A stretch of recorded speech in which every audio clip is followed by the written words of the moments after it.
Every night, my mom would sleep with my dad, but every time she woke up, she'd be in this massive cave, crawling with venomous snakes everywhere. But my mom had gotten used to it.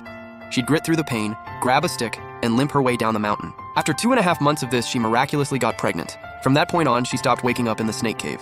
But every single night, she'd dream about this black snake with a bump on its head. As the pregnancy went on, she started sleepwalking constantly. By morning, people would find her curled up, rolling around in the mud, hissing. The village elders said she was caught in a snake's dream. That baby's gotta be a snake girl.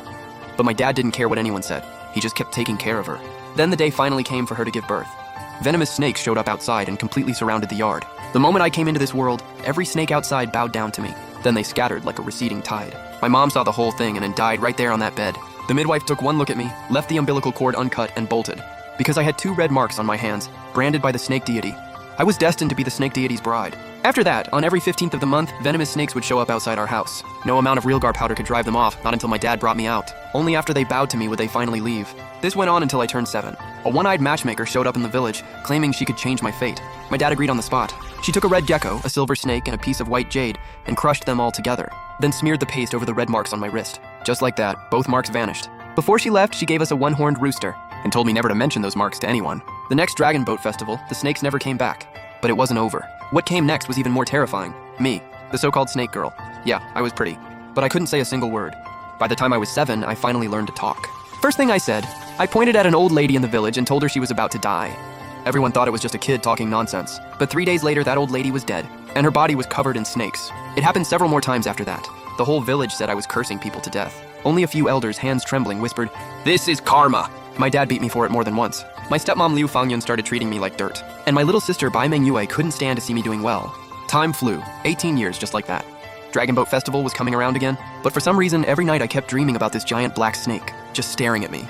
Night after night. Every time I woke up I was drenched in cold sweat. One morning I jolted awake again, rubbed my throbbing temples, remembered I still had a pile of laundry to get through, so I threw on some clothes and headed to the backyard. While I was washing clothes, this damp, earthy smell hit the air. Then came rustling sounds from the grass. Suddenly snakes, tons of them, started pouring out of the bushes. The lead snake slithered up to me and spat out a red jade bead, dropped it right at my feet. "This bead is your bride price, girl of the Bai family. When the day comes, 10,000 snakes will carry your sedan chair." With that, the entire swarm bowed to me 3 times, left the red bead behind, and slowly backed away into the grass. I was still in shock, hadn't even processed what just happened, when I heard my sister screaming from the front yard, followed by my dad cursing. I kicked the bead into the bushes and ran to the front yard. One look, and I froze. The entire yard was covered in snakes, and that one-horned rooster was lying right in the middle of the pile, completely still. That's when my stepmom started yelling, "Those snakes haven't shown up in 10 years. Why the hell are they back now?" My dad turned around, face dark, eyes locked on me. "Who told you to come out? Get back inside!" I had no choice but to go back in. Didn't dare say a word about the bead. But the second I walked in, the red bead was sitting right there on my desk. And I swore I heard someone laughing. Heart pounding, I rushed over and grabbed it, threw it straight out the window, and got out of that room as fast as I could. The snakes cleared out on their own not long after. My dad already had a thing against me. After today, he wouldn't even look at me. My stepmom never liked me to begin with. I'm just saying, Ting Yui's not a little kid anymore. Might as well find her a husband and get her out. Tired of all this weird stuff. Bai Mengyue chimed right in. Yeah, she's got a point. It's not like Sis is going back to school anyway. At least getting married gives her something. My dad took a swig of Beiju and said nothing. My head was still full of those snake words, and I had to sit there listening to those 2 take shots at me. Ruined what should have been a perfectly fine meal. That night, heading back to my room, I still couldn't stop thinking about that bead.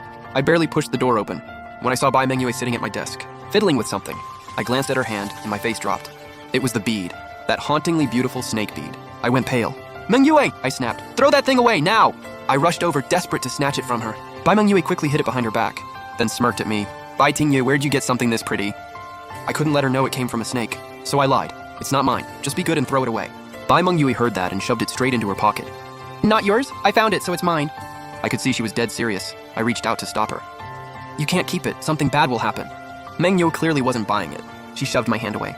"Bai Tingyue, I'm warning you. Keep this up and I'm telling Dad." And just like that, she was done with me.